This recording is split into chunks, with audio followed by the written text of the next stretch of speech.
Mesdemoiselles, Messieurs, ravi de vous retrouver aujourd'hui pour ce second cours. Alors, je m'étais arrêté mardi, c'est ça? Mardi, sur le plan de cette année. Le plan de cette année, je ne vous l'avais pas décrit complètement, je vais vous le décrire un petit peu, il va être en 4 grandes parties. Je veux que vous sachiez un petit peu où on va, hein, donc c'est pour ça que je voulais vous faire le plan de cette année. D'abord, on va commencer par une première partie sur les objectifs de l'action administrative. Les objectifs de l'action administrative. Après une intro qui va un peu plus durer, encore quelques heures, les objectifs de l'action administrative. Qu'est-ce que c'est que les objectifs? C'est à quoi ça sert le droit administratif? Quand est-ce qu'on utilise le droit administratif? On va voir 2 principaux titres. Un titre premier, la police administrative. Encore une fois, je vous l'avais évoqué la dernière fois, la police, ce n'est pas seulement les policiers, ni même le statut des policiers, ni même tout ça. La police, c'est toutes les mesures préservant l'ordre public. Ça veut dire, par exemple, toutes les mesures contre le Covid. Ça veut dire toutes les mesures contre les risques d'attentats. Ça veut dire toutes les mesures, tout ça, d'accord? Toutes les mesures, beaucoup plus locales, ne serait-ce que le sens de circulation dans les rues, d'accord? Toutes les mesures de sauvetage sur les plages où vous étiez cet été. Voilà, tout ça, l'interdiction d'aller à tel endroit, tout ça, c'est la police administrative. Vous allez voir, c'est plein de champs, plein d'hypothèses, de la défense des animaux aux immeubles qui s'écroulent. Vous allez voir qu'il y a plein d'hypothèses. Deuxième titre sera le service public. Le service public, ça va notamment être comment on crée un service public, et puis aussi, qu'est-ce que ça fait d'être un service public? Quel est le régime du service public? C'est-à-dire, quand on a un service public, qu'est-ce que concrètement ça veut dire sur le plan juridique? Il y a des principes de continuité, par exemple, hein, qui s'opposent, vous voyez, au droit de grève. Et donc, on va réfléchir sur est-ce qu'on peut faire grève quand on a un service public? C'est un peu paradoxal en France. Ceux qui font grève, c'est surtout les services publics. C'est quand même bizarre. Donc on va réfléchir là-dessus. C'est aussi une question, est-ce que le service public peut exprimer une religion? Donc tous les problèmes de laïcité. Voilà, tout ça qu'on va aborder dans le service public. Dans une deuxième partie, qu'on va voir encore ensemble, ce sera le cadre de l'action administrative. Le cadre de l'action administrative. C'est-à-dire, l'administration, quand elle agit pour les buts qu'on vient de voir, en quoi elle est limitée? Qu'est-ce qui limite le pouvoir de l'administration? Alors, normalement, il devrait y avoir un titre 1 sur les acteurs, c'est-à-dire vous expliquer les collectivités territoriales. Ça va être compliqué. Avant, il y avait un cours en première année d'institution administrative où on faisait ça. Ça prend beaucoup de temps à faire et c'est très ennuyeux. Ça peut être absolument épanouissant de faire ça. C'est un cours d'ailleurs de Master 1 de droit public, de faire collectivité territoriale de manière plus poussée, les compétences des maires, les compétences des départements, comment se prennent des décisions. Il y a un code entier qui s'appelle le Code général des collectivités territoriales qui sert à ça. D'accord? On ne va pas le faire en cours parce que c'est long et institutionnel. En revanche, il y aura un TD dessus. D'accord? C'est-à-dire que vous allez pouvoir bosser le TD et avoir des bases, parce qu'à dicter, c'est assez ennuyeux quand on donne que les bases. C'est marrant quand on en ressort les enjeux. Mais en cours, on n'a pas le temps, sauf apprendre, c'est pas pour rien que c'est un cours de 30 heures en Master 1, d'accord? Et donc, en L2, le plus simple, c'est de vous faire une fiche où vous avez toutes les bases, et puis de faire le TD dessus, ce qui vous permet d'aller un peu plus loin et de comprendre les enjeux, les pourquoi, les choses que vous n'avez pas compris, d'accord? Donc on va faire ça comme ça, il n'y aura pas ce titre 1 qui aurait pu être un titre 1, c'est moi qui le dis, hein, il n'y a pas d'obligation de mettre un titre 1 à cet endroit-là. Le titre 1, du coup, ça va être le principe de l'égalité. Le principe de l'égalité.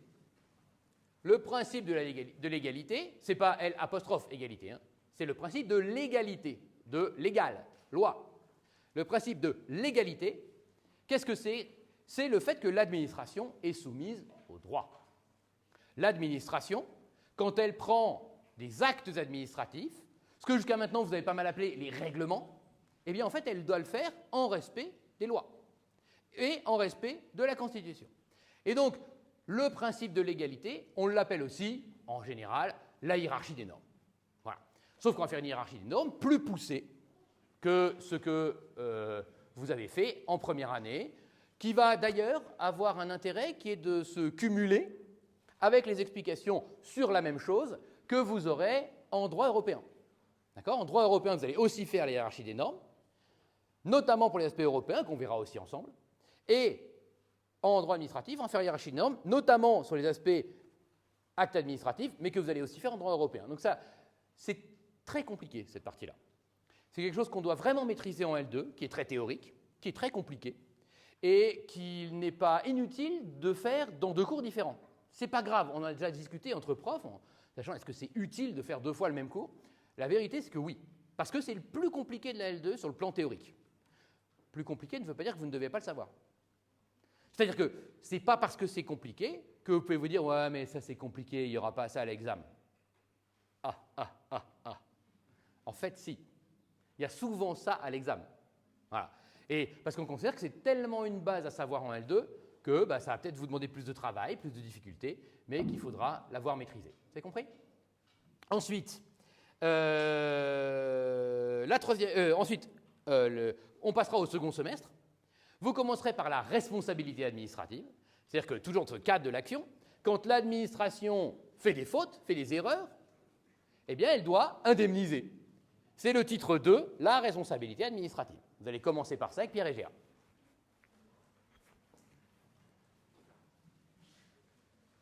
Puis, une troisième partie, les moyens de l'action administrative.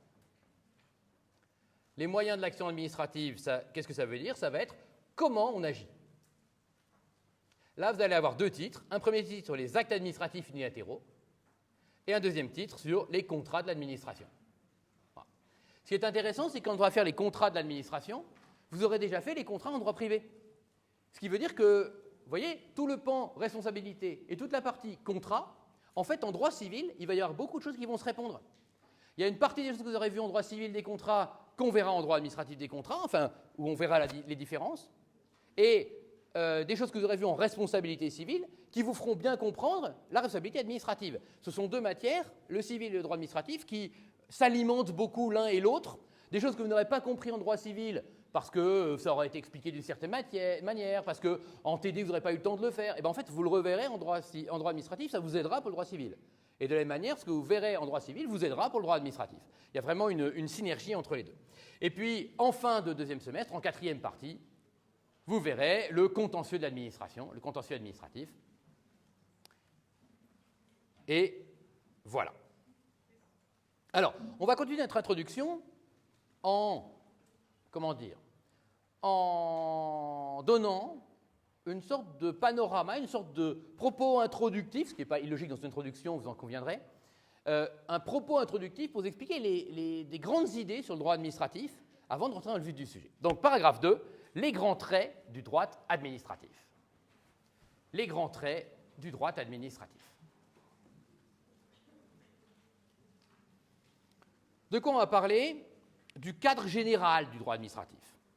Les idées générales qui vous serviront de lien pour l'ensemble du reste du cours. Et on va commencer par un grand A. Le droit administratif est un droit d'équilibre. Le droit administratif est un droit d'équilibre. Alors, quand on arrive en 2e année, généralement, on a une vision du droit administratif assez défavorable sur le plan de qui ça intéresse. Soit on pense que c'est un droit qui vaut que pour l'administration, on verra que ce n'est pas du tout le cas. En fait, ça touche un peu les rapports entre administrations, mais surtout les rapports entre l'administration et nous, les citoyens. Donc en réalité, c'est un droit très individuel, très proche de nous. Mais surtout, les étudiants partent souvent du principe que le droit administratif, c'est fait pour favoriser l'administration. C'est-à-dire que le droit administratif, c'est un droit qu'on a détaché, qui n'est plus le droit civil, parce que le droit civil aurait pu être favorable aux administrés, et que le droit administratif est fait pour d'abord faire primer le droit de l'administration. Cette approche est fausse, complètement fausse. Au contraire, le droit administratif, c'est avant tout un droit d'équilibre. C'est un droit qui va chercher une balance. Souvenez-vous que la balance est le symbole de la justice. Un droit qui va chercher une balance entre différents intérêts. Quels sont ces intérêts? D'abord, dans un premier temps, il y a l'intérêt général. L'intérêt général, qui va être compris la plupart du temps comme l'intérêt de l'administration. On va donc partir du principe que l'administration défend l'intérêt général. Alors, dans ce sens, si un droit prend en compte l'intérêt de l'administration, ce n'est pas pour l'administration elle-même. Ce n'est pas pour donner raison à des personnels administratifs toujours plus ennuyeux les uns que les autres, pas du tout. Si effectivement de temps en temps le droit administratif va favoriser l'administration, c'est parce que l'administration c'est l'intérêt général. Et qu'on pense, vous pensez, je pense, que de temps en temps, il faut faire primer l'intérêt général sur l'intérêt particulier. Un exemple simple, je vous ai parlé du droit de l'urbanisme hier. Regardez, est-ce que vous pensez qu'on a le droit de construire n'importe quoi sous prétexte qu'on est propriétaire? En fait, non, vous ne pensez pas. Vous ne pensez pas qu'au plein cœur de Toulouse, un promoteur pourrait dire « Moi, je suis propriétaire du sol, là. Je vais faire une tour de 30 étages. » Voilà. Vous ne pensez pas que le propriétaire peut faire n'importe quoi sur son terrain. Vous ne pensez pas qu'au milieu des champs, on peut construire une tour. Vous pensez qu'il faut avoir des paysages cohérents, vous pensez qu'il faut une ville cohérente, qu'il faut des équilibres. C'est ça l'intérêt général. Et quand l'administration prend un plan local d'urbanisme, quand elle organise, quand elle dit « Là, vous n'avez pas le droit de construire parce que c'est terre agricole. Là, vous avez le droit de construire parce que c'est un centre-ville. Là, dans les banlieues, vous n'avez pas le droit de construire des énormes tours. On va vous obliger à construire tel type de bâtiment. » En fait, c'est pour l'intérêt général que c'est fait. Ça porte atteinte au droit de propriété, c'est évident. Mais c'est l'intérêt général qui doit primer, et je suis certain que vous êtes d'accord avec ça pour la cohérence de notre vie. On peut aussi interdire à des gens de détruire leur bois. On peut interdire à des gens qui ont un grand parc de faire de la chasse, leur limiter la chasse à certaines périodes. Ce n'est pas parce que quelqu'un a 30 hectares et qu'il a le droit de chasser sur ces 30 hectares qu'à des périodes, il n'a pas le droit de tuer telle ou telle espèce parce qu'elle est en danger. Tout ça, c'est l'intérêt général contre l'intérêt particulier. Là, j'ai pris l'exemple du propriétaire, on pourra en prendre 1000. D'accord? Donc, voilà. D'un côté, dans la balance du droit administratif, il y a l'intérêt général. C'est le boulot du droit administratif de défendre l'intérêt général. C'est pour ça, par exemple, que le droit de l'environnement, c'est très souvent du droit administratif. Il n'y a pas que du droit administratif de l'environnement, il y a aussi du droit civil de l'environnement. Mais très souvent, c'est du droit administratif pour empêcher les excès. C'est à ça que ça sert. Deuxième élément de la balance, c'est l'intérêt des administrés, des citoyens. Dans un pays démocratique, l'administré est citoyen. Le citoyen, c'est son rôle plus politique. L'administré, c'est sa soumission à l'administration, son rôle d'administrer. Voilà. Le droit administratif est donc un droit qui va garantir,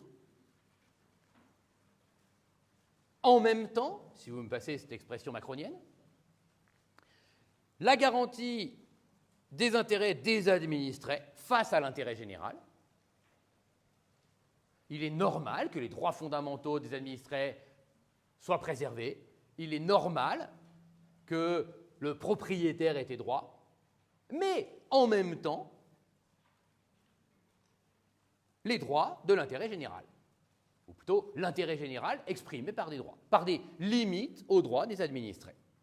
Cette balance entre le droit des administrés, des citoyens, qui est limité par l'intérêt général, ça, c'est l'objectif du droit administratif. Vous voyez bien, quand on présente le droit administratif comme favorisant l'administration, c'est faux. Alors évidemment, on peut comprendre ce sentiment.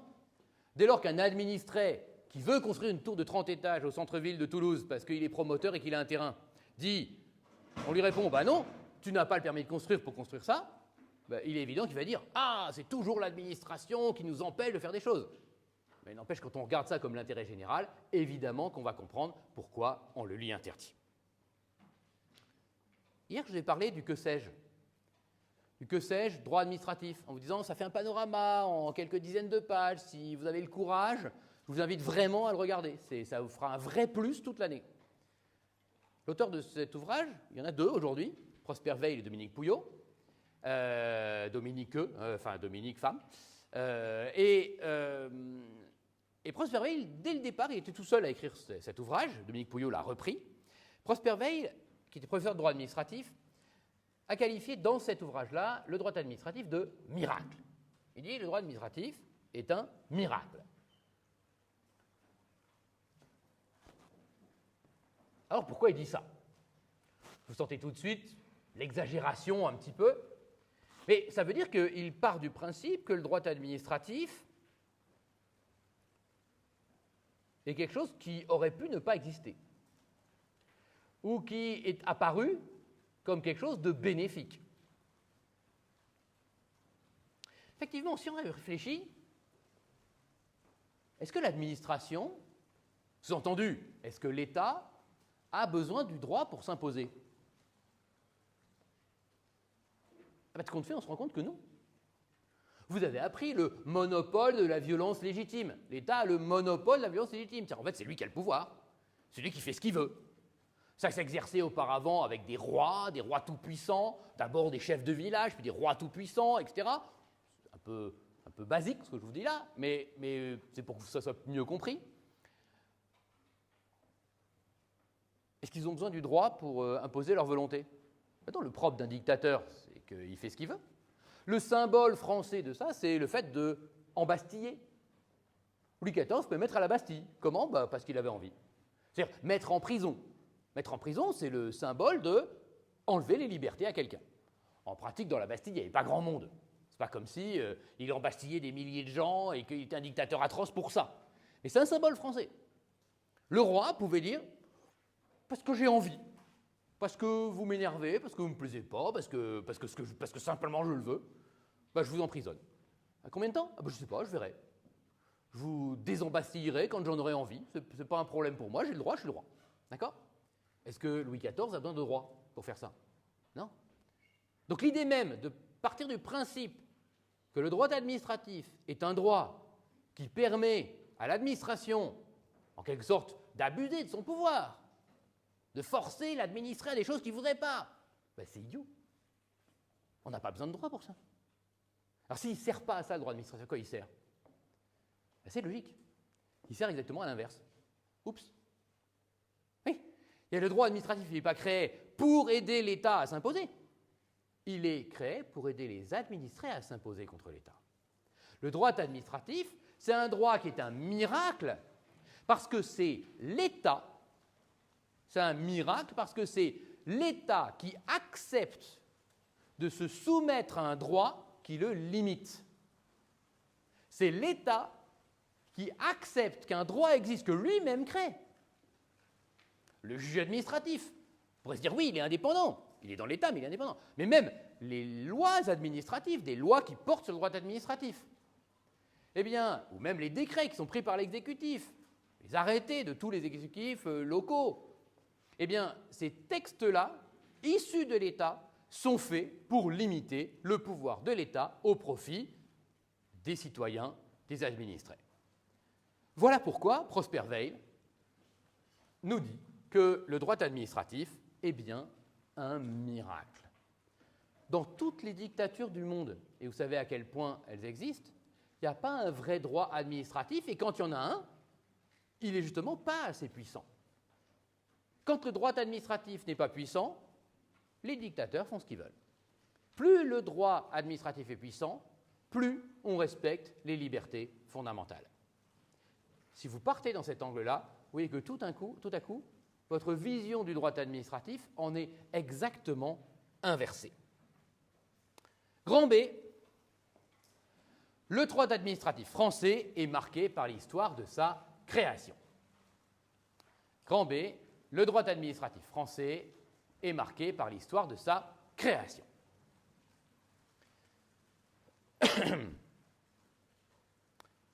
Alors, vous l'avez compris quand je vous ai parlé de la bibliographie, il n'y a pas, en droit français, un code administratif. Pourquoi je vous dis ça? Parce qu'en droit civil, il y a un code civil. En droit pénal, il y a un code pénal. En droit commercial, il y a un code de commerce.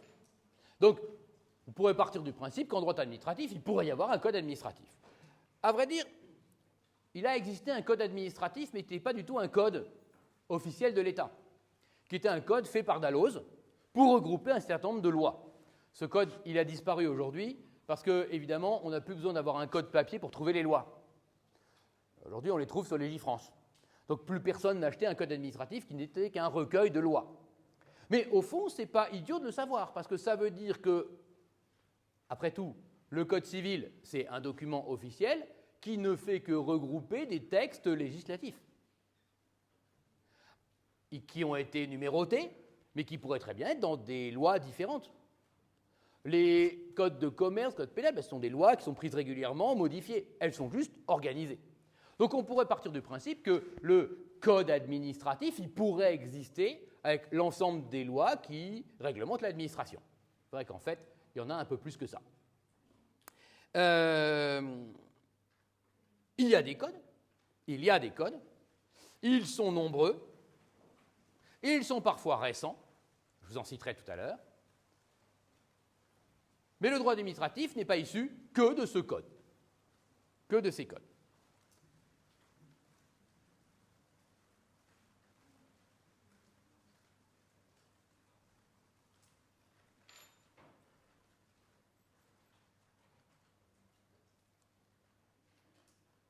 Le droit administratif est donc un droit propre aux activités administratives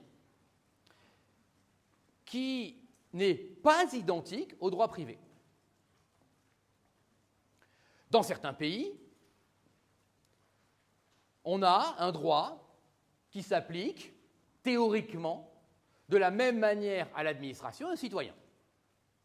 On va parfois présenter, certainement, le droit anglo-saxon, le droit de common law, pardon pour mon accent, on vous l'a sûrement présenté comme un droit où il n'y avait pas de distinction public-privé. Et à l'inverse, dans le droit romano-germanique, c'est-à-dire dans le droit issu du droit latin, dans les pays de droit écrit, en Belgique, en Allemagne, en Italie, en France, au Portugal, en Espagne, etc., dans le reste de l'Europe, en fait, et dans toute l'Amérique du Sud, et dans une partie des autres pays du monde, eh bien, notamment dans plus de la moitié de l'Afrique, eh bien, on a un droit romano-germanique, je vous expliquerai un jour comment ça s'est passé, et ce droit romano-germanique, il a pour caractéristique d'avoir toujours une distinction publique-privée.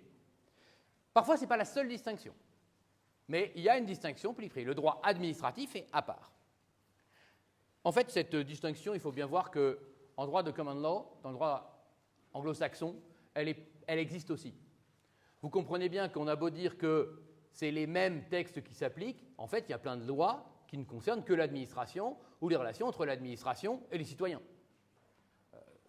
Donc, il y a des textes spéciaux, même si on considère qu'ils sont soumis, qui sont dans le droit commun, la common law, dans le droit commun, et que théoriquement, il n'y a pas de distinction. En fait, il y a bien un droit public en Angleterre, et même il y a des juridictions qui s'occupent surtout de ça. Voilà. Donc ces distinctions-là, elles sont à relativiser, mais on les présente souvent comme ça. Traditionnellement, dans le droit administratif,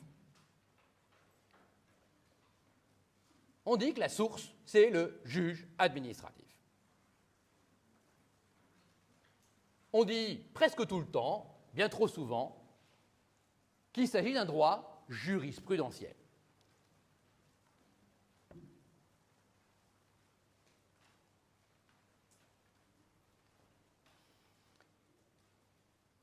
Je voudrais relativiser cette opinion.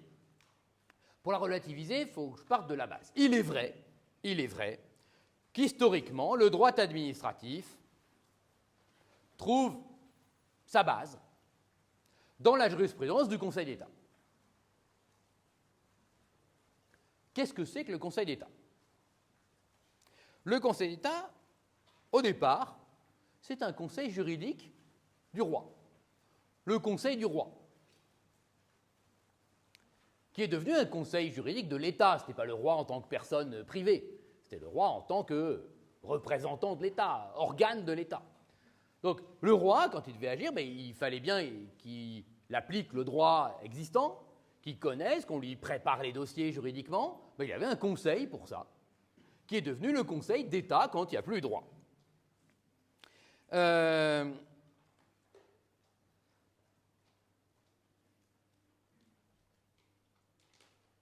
Pendant très longtemps, et assez rapidement, on a pensé que l'État, le roi, ne pouvait pas être soumis à un juge normal. On vous a appris dès le lycée que les nobles avaient un privilège de juridiction, c'est-à-dire qu'ils avaient des juges à part. Ils se faisaient plutôt couper la tête que pendre. C'est important quand même. Quitte à mourir, il paraît que c'est mieux de se faire couper la tête que d'être pendu. Moi, je ne veux pas tester. C'est compliqué de tester les deux, évidemment. Voilà. Sauf à ne pas finir d'être pendu, et ensuite on vous coupe la tête. C'est peut-être une possibilité. Mais non, merci. Et d'ailleurs, à la Révolution française, on a une rupture extrêmement importante où les révolutionnaires eux-mêmes ont considéré que l'exécutif et le judiciaire étaient deux pouvoirs qui devaient tellement être séparés, l'exécutif et le judiciaire étaient deux pouvoirs qui devaient tellement être séparés, eh bien qu'on ne pouvait pas soumettre l'exécutif au contrôle du judiciaire. Pour les révolutionnaires français, cette idée-là, cette idée que le droit administratif ne peut pas être dans le droit commun, vient de l'idée même de la séparation des pouvoirs. La séparation des pouvoirs entre exécutif, législatif et judiciaire fait que le judiciaire ne peut pas soumettre l'exécutif à ses jugements. C'est compris? Voilà la base de l'idée. Alors, il y a des lois qui sont prises très rapidement à la Révolution. D'abord, une loi du 16-24 août 1790. Sachez qu'au début de la Révolution, les lois ont souvent deux dates. La première date, c'est la date à laquelle elles ont été votées. La deuxième, la date à laquelle elles ont été publiées. Et on met les deux. Donc là, les 16-24 août 1790, c'est la loi votée le 16, publiée le 24 août 1790. Et ensuite, la loi du 16 Fructidor en 3,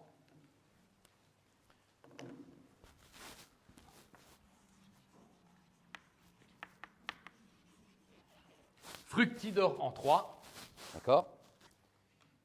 La loi du 16 Fructidor en 3. Dans ces deux textes, les révolutionnaires mettent en place une interdiction aux juges judiciaires. Interdiction aux judiciaires, ouvrez les guillemets, de connaître des actes d'administration, virgule, de quelque espèce qu'ils soient. De quelque espèce qu'ils soient, ENT. Fermez les guillemets.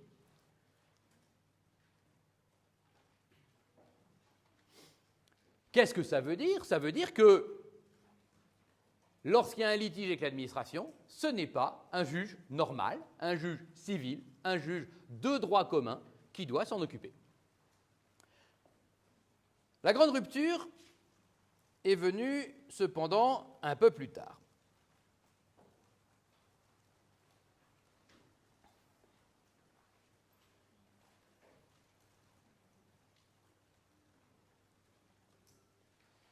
Quand on y réfléchit, on se dit, mais au fond, c'est pas parce qu'il n'y a pas un juge normal, un juge de droit commun, qui peut juger l'administration, qu'on ne peut pas appliquer le Code civil. Pourquoi est-ce qu'on n'appliquerait pas le Code civil à une administration par un juge spécial de l'administration?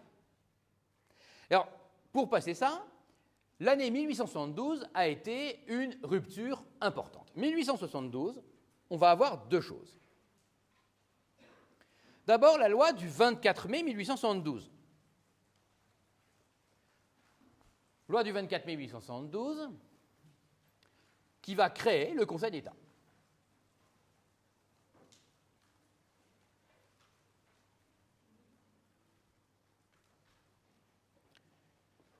Ce Conseil d'État recréé, modifié par cette loi, il n'est pas vraiment créé, c'est un petit peu exagéré de dire qu'il est créé, il y a une histoire avant, on va dire.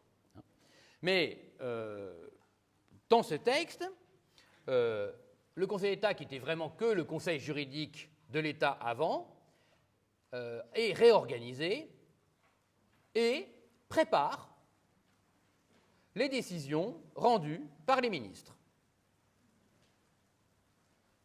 En effet, comment ça se passait quand on avait un litige avec l'administration? Eh bien, on devait remonter les hiérarchies. Par exemple, vous alliez dans un ministère, prenons un cas assez pratique parce qu'il y a des grades et des compétences, c'est celui de l'armée. Vous étiez un militaire du rang, un militaire normal, et on vous mettait une sanction pour quelque chose que vous n'aviez pas fait. D'accord? Un acte administratif que vous sanctionnez parce que parce qu'on vous reprochait quelque chose que vous n'aviez pas fait. Qui vous met cette sanction? C'est votre sergent. Un sergent, grosso modo, ça commande 10 hommes. Vous n'êtes pas content, qu'est-ce que vous pouviez faire? Eh bien, vous pouvez en référer au chef du sergent, le lieutenant, qui commande 30 hommes, ou 50 hommes, en gros 3, 4, 5 sergents. Et vous lui écriviez une lettre: mon lieutenant, j'ai l'honneur de vous demander de revenir sur la décision du sergent machin, qui m'a mis une sanction pour quelque chose que je n'ai pas fait, voilà les circonstances, etc. Le lieutenant pouvait dire « oui, je retire l'appel ». On avait donc un jugement, qui n'est pas vraiment un jugement, mais une décision, une contestation d'un acte administratif. Si le lieutenant dit « non, non, je laisse ce qu'a dit le sergent, je ne vous écoute pas », vous pouviez aller voir le chef du lieutenant, c'est-à-dire le capitaine, celui qui commande, en gros, 4 lieutenants, 200 hommes environ. Hein. Donc, le capitaine, eh bien, recevait la même lettre et disait bah oui, je suis d'accord ou non. Si vous n'étiez pas d'accord, vous pouvez en référer au colonel, celui qui commande 1000 hommes, celui qui est chef du régiment. Et lui, il pouvait donner raison ou tort. Et comme ça remontait toute la hiérarchie.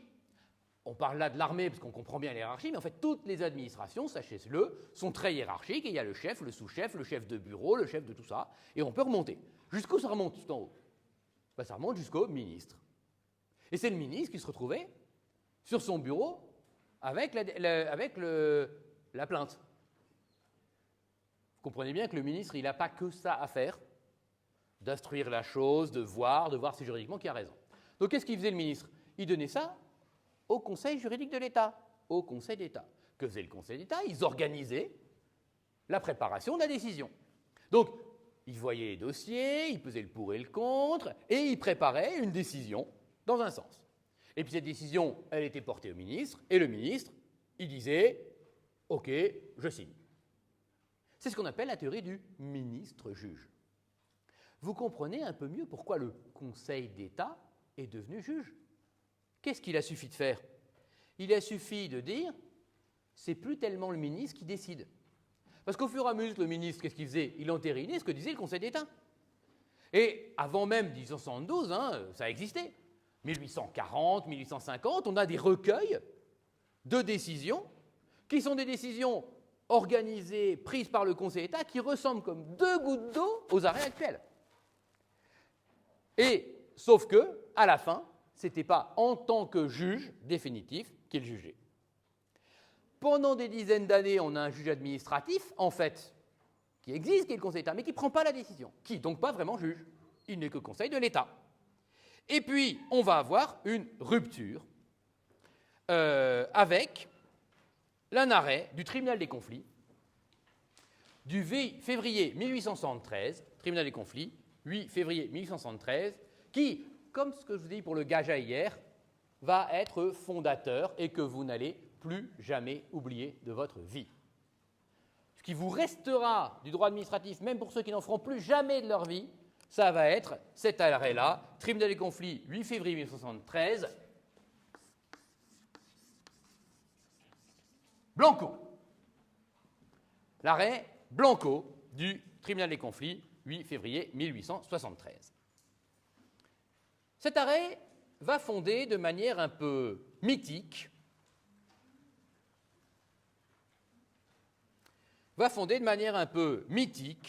le droit administratif. Comme vous le voyez, je viens de vous donner votre premier arrêt avec un nom. Et tous les arrêts qu'on verra auront bien un nom en droit administratif. de manière pour être pédagogue, hein, depuis, je ne sais plus, 2, 3 ans, 4 ans, je ne sais plus, j'ai pris le parti de vous donner des étoiles à chaque arrêt. Il n'y a pas de vraies étoiles nulle part à part dans ce cours. Vous ne les trouverez pas dans les bouquins ni rien. Pourquoi je vous donne des étoiles? Parce que je sais que c'est compliqué, face à un certain nombre d'arrêts, pour vous, dans un cours, de savoir où est l'important et où est le pas important. C'est vrai aussi pour des articles du code civil qu'on vous cite en civil ou du code pénal en pénal. Il y a un moment, est-ce que celui-là est plus important que celui-là? C'est compliqué à savoir. C'est important dans votre hiérarchie, non pas pour apprendre pas du tout ceux qui ne sont pas importants et que ceux qui sont importants, mais pour être certain d'avoir au moins appris ceux qui sont très importants, en plus de ceux qui ne sont pas importants, mais de savoir que c'est ceux-là qui sont importants. Donc, je mets des étoiles. 3 étoiles, c'est les arrêts plus importants. 2 étoiles, c'est un arrêt qui n'est pas négligeable, qui est un bon arrêt à connaître. Et 1 étoile, c'est un arrêt d'illustration. C'est-à-dire, je vous donne une règle. C'est bien de savoir pour illustrer. C'est bien d'avoir l'arrêt qui est une sorte de preuve qu'il y a bien une règle de droit. Mais ce n'est pas forcément indispensable. Et quand je vous fais des listes d'hypothèses pour vous donner une idée du droit administratif, vous n'êtes pas complètement obligé de savoir toutes les hypothèses et tous les arrêts avec la date précise. D'accord? Voilà. En revanche, les arrêts 3 étoiles, c'est indispensable. Okay? L'arrêt Blanco est évidemment un arrêt 3 étoiles. Voilà. Évidemment, un arrêt 3 étoiles. Alors, de quoi s'agit-il dans cet arrêt? Mesdemoiselles, messieurs, nous sommes à Bordeaux. Nous sommes à Bordeaux, au bord d'un fleuve que nous connaissons bien, la Garonne. Et vous savez, les quais de Bordeaux, qui ont été refaits il y a quelques années, étaient auparavant des débarcadères. Des débarcadères de plein de denrées qui arrivaient à Bordeaux, un grand commerce, le vin partait, les autres denrées arrivaient, et pour être traitées dans les alentours de Bordeaux, dans les industries de Bordeaux. On est en 1873, hein, donc vous imaginez comment les gens sont habillés, comment l'industrie se développe à cette période-là. Il y a à Bordeaux, comme à Toulouse d'ailleurs, une manufacture des tabacs. Qu'est-ce que c'est qu'une manufacture des tabacs? Eh bien en fait, à l'époque, le tabac était un monopole d'État. Et les manufactures, c'est les entreprises publiques. Ça a été inventé du temps de Louis XIV par Colbert. Ces entreprises que l'État prend en main, en fait, pour gagner de l'argent et pour contrôler les marchandises sur le territoire. La manufacture des tabacs, ça a duré jusqu'à très longtemps. Hein. Dans les années 90, on a libéré le tabac, on a eu des cigarettes et des cigares et tout ça qui sont privés. Avant, on les achetait à ce monopole d'État. Ce monopole d'État des manufactures du tabac, évidemment, fait qu'on a des usines, ces manufactures, dans lesquelles arrive le tabac de là où il est cultivé, et puis il est transformé en cigarette en France. Donc il y a des ballots de tabac qui arrivent. Pour cela, on doit les transporter, il y a des ouvriers, et la manufacture des tabacs qui est dans Bordeaux a un débarcadère au bord de la Garonne, où débarque le tabac. Or, à cette époque, eh bien, une petite fille, Agnès Blanco, se balade avec son père sur les bords de la Garonne. Elle a 5 ans. Elle est mignonne. En fait, elle ne s'appelle pas vraiment Agnès, parce qu'elle est d'origine espagnole. Elle s'appelle Inezza. Hein, elle est d'origine espagnole, avec son père aussi espagnol, Blanco. Et elle se balade avec son père sur les bords de la Garonne.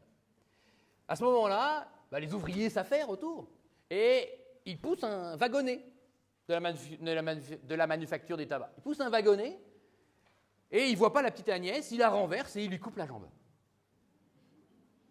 Rassurez-vous, la petite Agnès s'en sort vivante, mais évidemment avec une jambe en moins. La question qui se pose, vous la comprenez, c'est son père qui va demander à l'administration de bien vouloir indemniser. Alors est-ce que c'est le juge privé qui doit s'en occuper, ou est-ce que c'est une question administrative qui ferait passer au Conseil d'État, puis ensuite devant le ministre, pour indemniser cette pauvre petite Agnès qui a perdu une jambe? On ne sait pas. La question se pose. Donc qu'est-ce qu'on fait? Eh bien, on va devant le tribunal des conflits. Le tribunal des conflits dont l'objectif est de dire si c'est une compétence administrative ou si c'est une compétence judiciaire. C'est son rôle, le tribunal des conflits. Il est composé à moitié de conseillers d'État, à moitié de conseillers à la Cour de cassation, et ils doivent trancher de savoir quel est le juge compétent.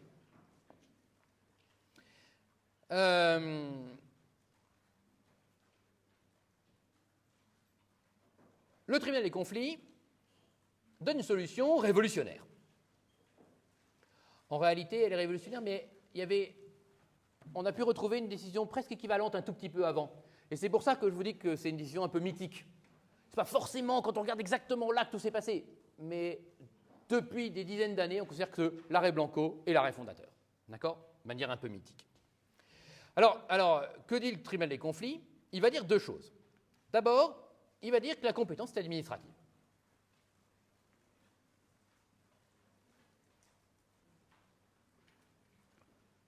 C'est au Conseil d'État de traiter de cette affaire.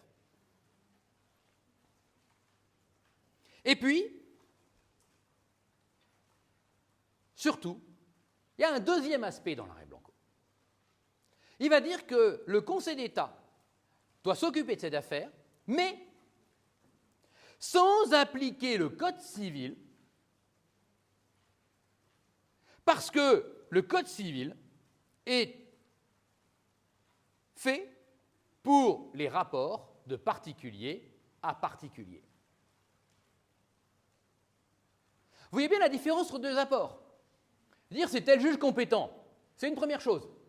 On sait que c'est le Conseil d'État. Mais où est, dans le droit français de l'époque, la responsabilité ? Elle est dans le Code civil. Le Code civil a un régime de responsabilité. Mais le tribunal des conflits va plus loin. Il dit c'est le Conseil d'État qui va trancher, mais le Code civil est fait pour les rapports de particulier à particulier. Donc, je charge, moi, tribunal des conflits, le Conseil d'État, non seulement de traiter des affaires, mais de le traiter éventuellement de manière originale. De voir quelles règles il va créer. Boum ! On a l'idée que lorsqu'il y a des rapports qui sont de l'administration avec les administrés, non seulement on a un juge spécial, mais ce juge spécial va créer un droit spécial. Lequel ? Alléluia, le droit administratif.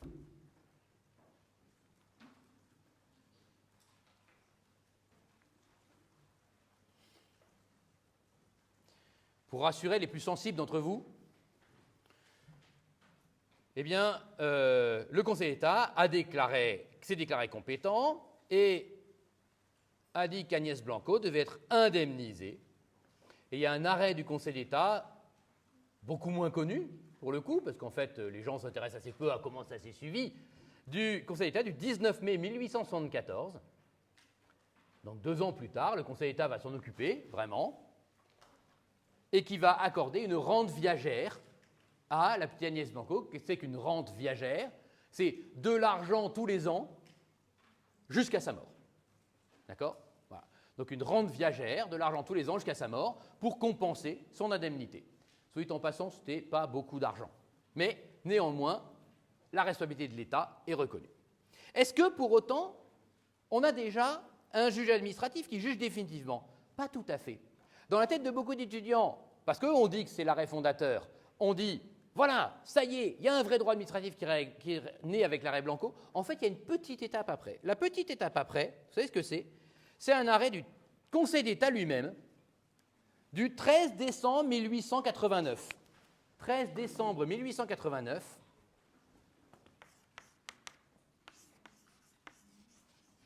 L'arrêt Cadeau. Non, je ne ferai pas la blague, c'est cadeau.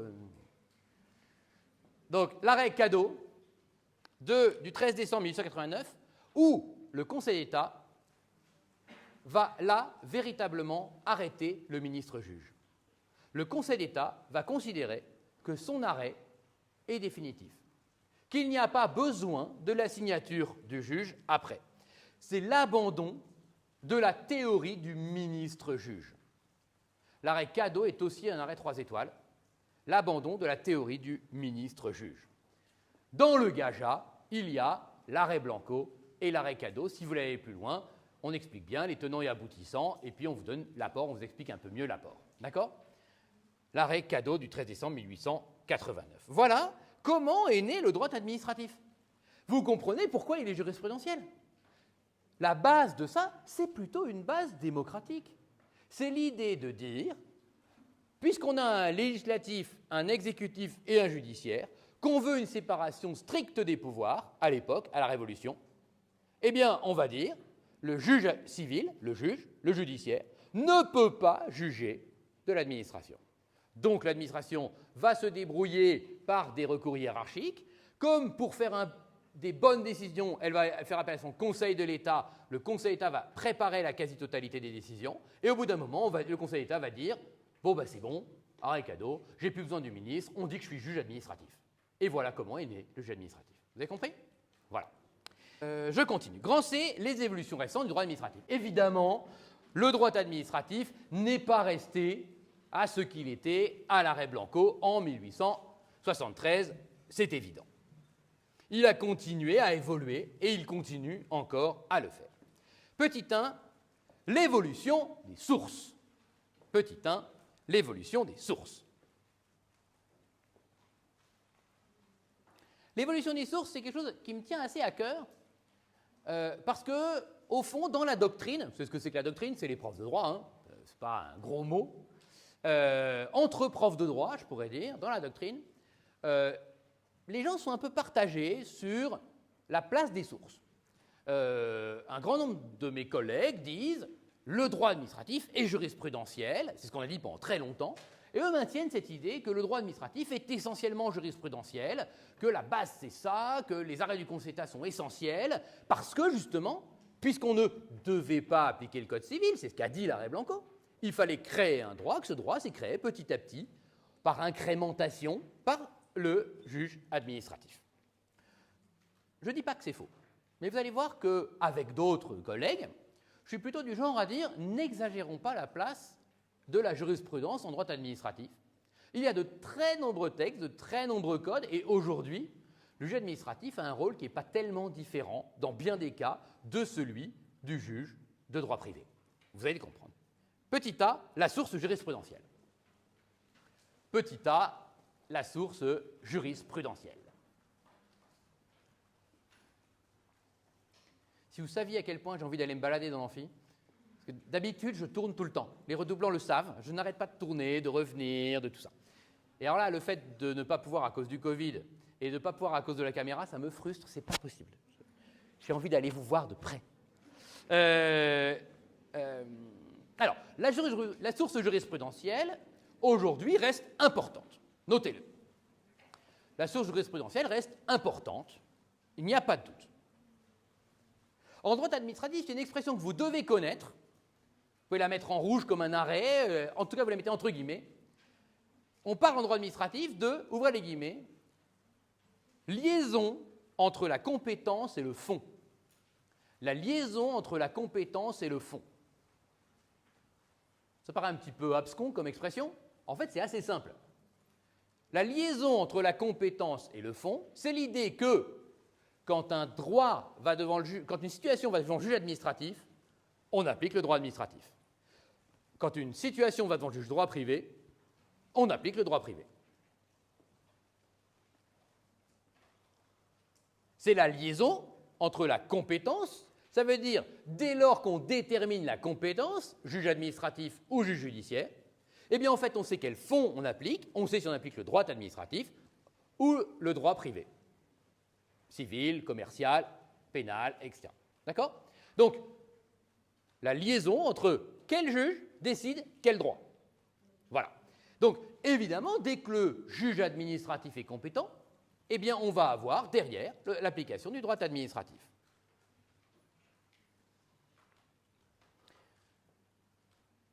C'est pour ça que la plupart des arrêts de droit administratif, je vous donne un type, un truc, la plupart des arrêts de droit administratif, notamment les anciens, les fondateurs que vous allez beaucoup voir cette année, la plupart ont deux parties. Il y a d'abord des considérants, alors ce n'est pas des attendus au Conseil d'État et au tribunal administratif, c'est des considérants. Hein, vous avez vu des attendus en droit privé, on va commencer par considérants. C'est en voie d'extinction. Aujourd'hui, le juge administratif est plutôt, a eu beaucoup de réflexions sur l'accessibilité de ces arrêts, Et ils ont considéré que commencer tous les paragraphes par considérant que, comme les attendus, hein, que vous connaissez en droit privé, eh bien ça empêchait les citoyens d'avoir accès au juge. Et le but du juge administratif, plus que le juge privé en ce moment, c'est vraiment de rendre ces arrêts plus accessibles, plus longs, plus expliqués, et écrits beaucoup plus en langage courant. Vous savez, les arrêts de droit privé et de droit public, jusqu'à maintenant, ils étaient une seule phrase. Hein, il n'y avait que des points-virgules. Voilà. En droit administratif, depuis 2 ans à peu près, l'idée c'est d'abandonner ça.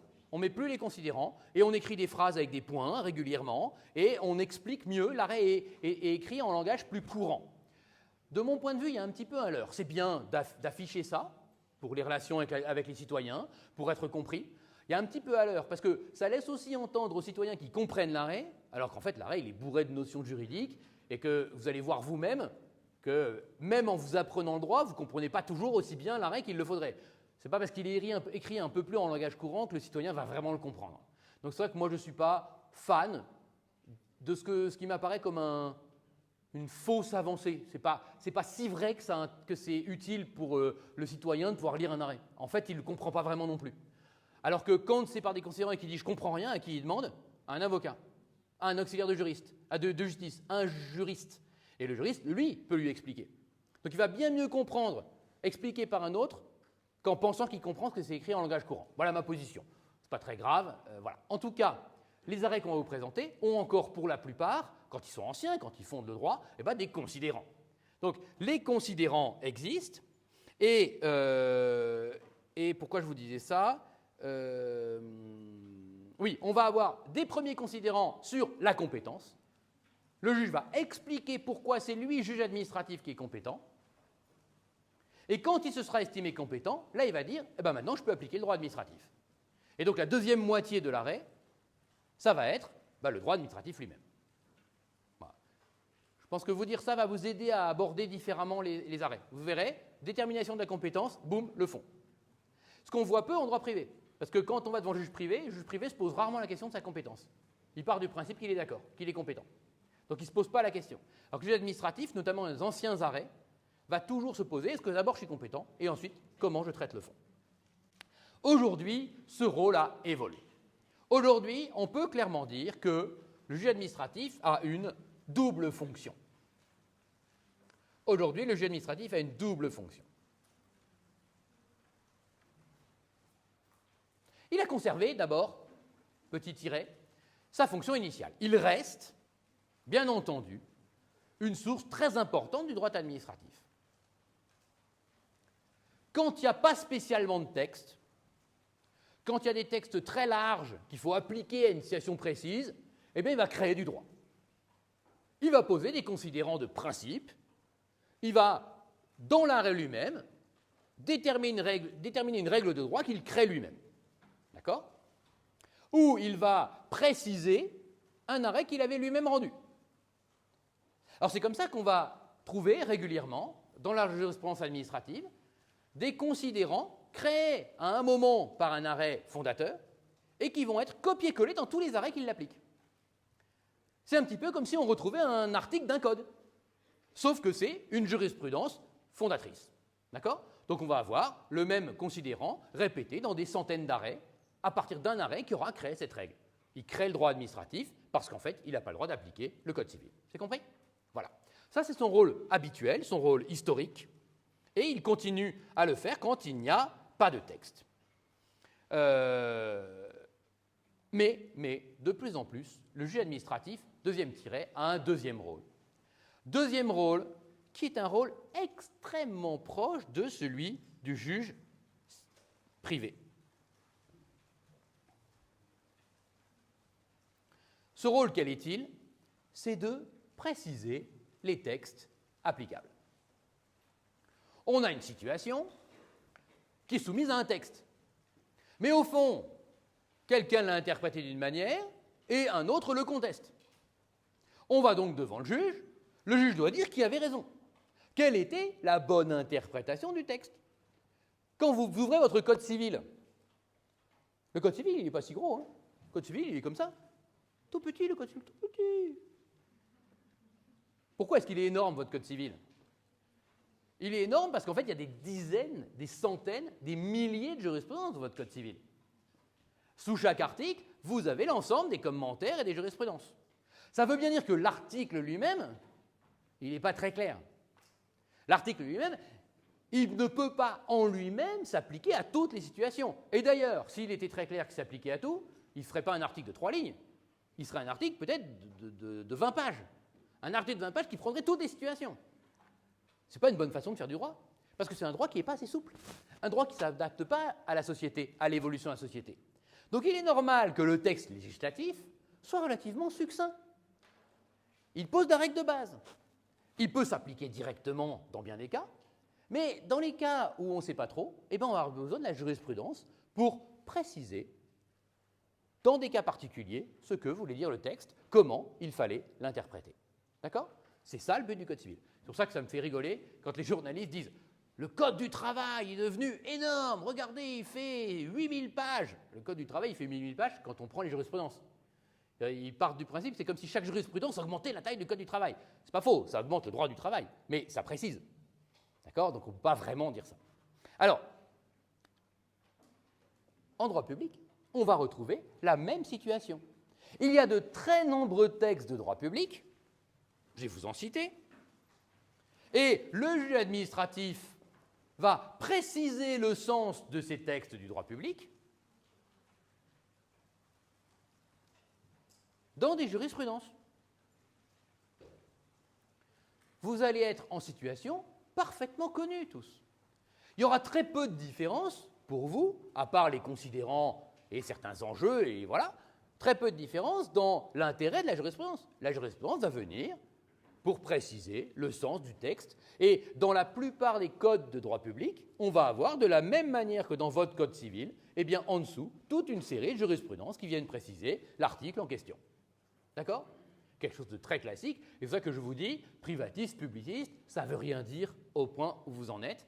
Il faut apprendre à être juriste, c'est-à-dire à avoir ce rapport entre le texte général, ses applications précises, les précisions de la jurisprudence. C'est comme ça que ça marche, le raisonnement juridique. D'accord ? Et quand vous faites un cas pratique, à l'examen, pour le TD, en droit public comme en droit privé, vous devez faire une majeure, exactement la même structure que dans un arrêt lui-même. Dans un arrêt, qu'est-ce qu'il y a ? Une majeure, c'est-à-dire la règle applicable. Dans cette règle applicable, qu'est-ce que vous allez mettre ? Vous allez mettre le texte applicable et l'interprétation par les jurisprudences sur un point particulier. Et ensuite, vous allez passer à la mineure en mettant en l'espèce. Dans un cas pratique, c'est plutôt une bonne technique, surtout à votre niveau, de toujours mettre la majeure, écrire pour bien voir qu'on passe à la mineure en l'espèce, et là de l'appliquer au cas précis. Et là, en l'espèce, et là vous dites, dans mon cas, c'est telle condition, on remplit telle première condition du texte, telle deuxième condition du texte. La troisième condition du texte, elle est compliquée à interpréter, mais grâce à notre arrêt qu'on a cité, on sait que c'est comme ça qu'il faut l'interpréter, et ensuite je conclus, donc c'est bien ça, ou donc c'est pas ça. C'est très logique le droit. Il faut un esprit, je ne veux pas dire mathématique, sinon vous allez tous sortir. Donc, je veux dire logique. Voilà. C'est aussi logique que la philosophie. Non, ne partez pas. D'accord ? C'est-à-dire que c'est très logique. La majeure, en l'espèce, la mineure, on conclut sur, du coup, qu'est-ce qu'il en est dans notre cas. D'accord ? C'est exactement la structure de tous les arrêts. Regardez bien, tous les attendus, tous les considérants, c'est un considérant avec la règle, un deuxième considérant qui traite le cas d'espèce, et ensuite une conclusion. Et quand il y a plusieurs problèmes dans un arrêt, vous avez l'un à l'autre. Vous savez, en droit privé, c'est utilisé sur la première branche du premier moyen, etc. Voilà, c'est ça. En fait, il y a X problèmes juridiques. Je les traite, majeur, mineur, majeur, mineur, majeur, mineur. Ensuite, j'ai mon décide, et ensuite j'ai article 1, article 2, c'est les conclusions. D'accord ? Voilà. Si vous partez comme ça, si vos raisonnements de cas pratiques sont comme ça, vous allez devenir des vrais juristes. Le vrai gap de la deuxième année, c'est d'intégrer ce type de raisonnement. Ce raisonnement juridique qui est un peu contre-intuitif. Si on vous pose une question, généralement, vous allez répondre et ensuite expliquer. En droit, on fait l'inverse. En droit, on pose des hypothèses. En droit, on fixe les règles de droit. Ensuite, on les applique, et là, on dit, est-ce que oui ou non, ça s'est appliqué ? Sinon, on passe à autre chose. Si oui, on a notre solution. Mais on ne dit jamais, c'est ça. Moi, j'ai une mauvaise note en première année, à un des cas pratiques. Je ne vous dirai pas combien. Parce que, simplement, j'ai fait l'inverse. J'ai toujours dit, c'est pas la solution de cette question, c'est ça, en l'espèce, il devra faire ça, ça.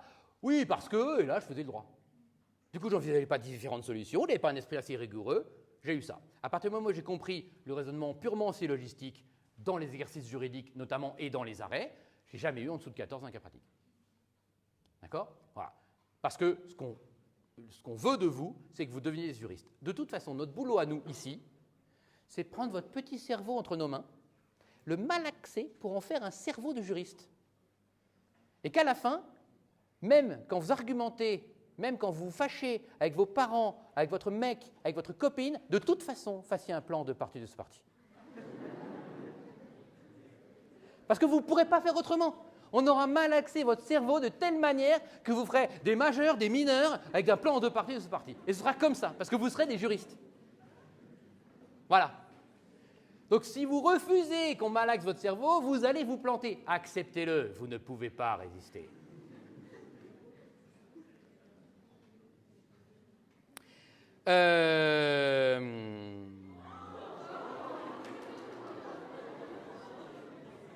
Qu'est-ce qui s'est passé? Il y a eu un téléphone? C'est quoi le téléphone? Qui a fait sonner son téléphone?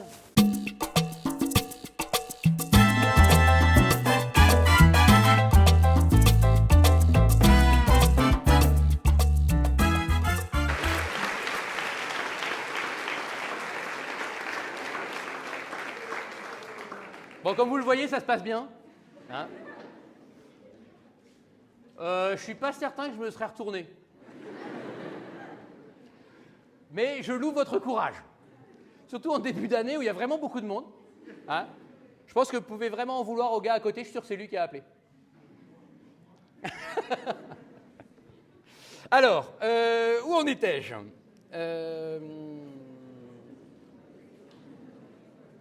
Quand on y réfléchit bien, je vous parlais de la jurisprudence. Je vous parlais de la jurisprudence, quand on y réfléchit bien, est-ce que le juge est créateur de droit? Dans la première hypothèse dont je vous ai parlé, oui.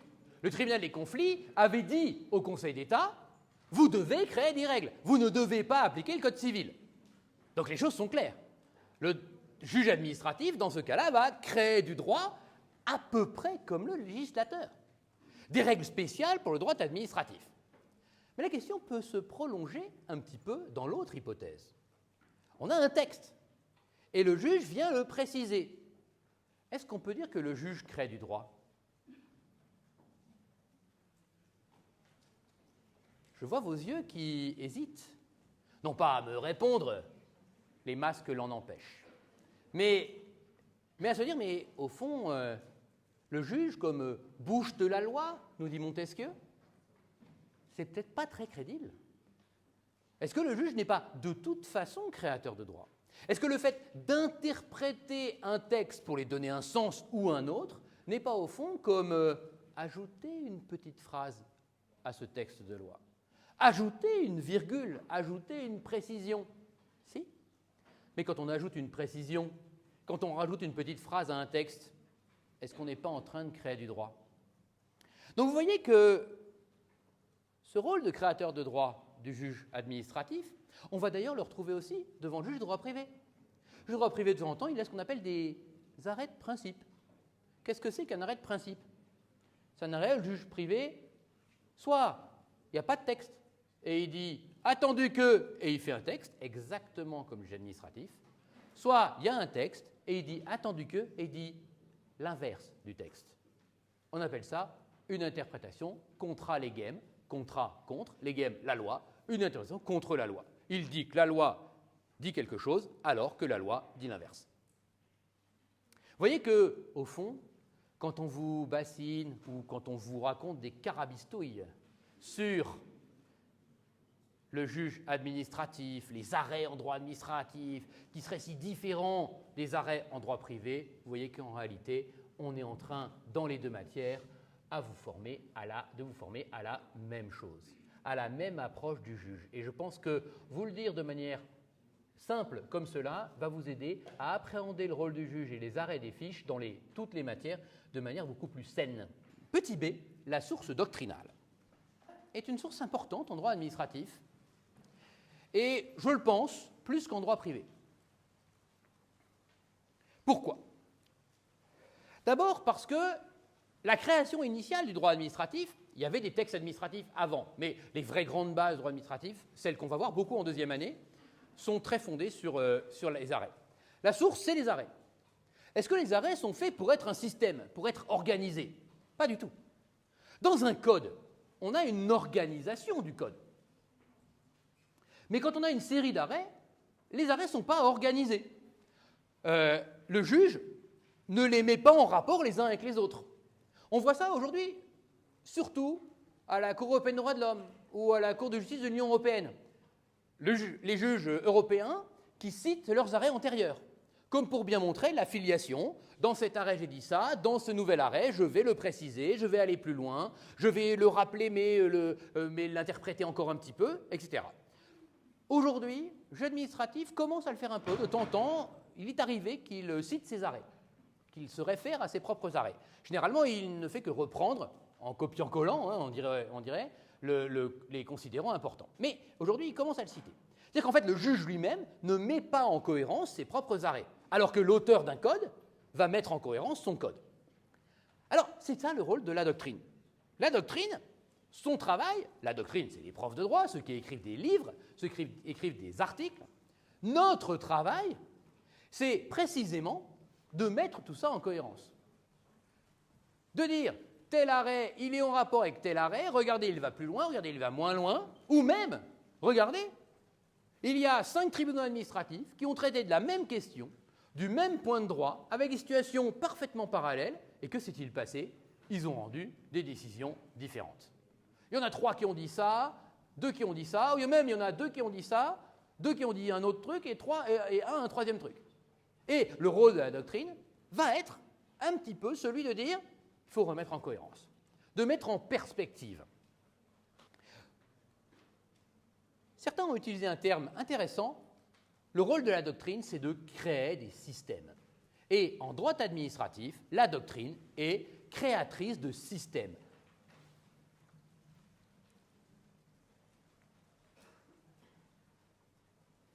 Son travail, ça va être de commenter les arrêts et de trouver un fil conducteur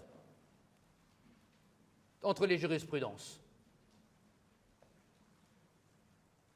de les mettre en rapport les unes avec les autres. L'auteur de l'expression « faiseur de système », c'est un grand professeur dont je dois dire que les articles sont mes préférés. Voilà, ce n'est pas mon prof préféré, mais un des auteurs dont parmi mon top 5 des articles de droit administratif, d'ailleurs 3 articles de Jean Rivero. Voilà. Et Jean Rivero, donc, il a écrit au Dalloz 1951, chronique page 99, Dalloz 1951, chronique page 99, un article intitulé « Apologie pour les faiseurs de systèmes ».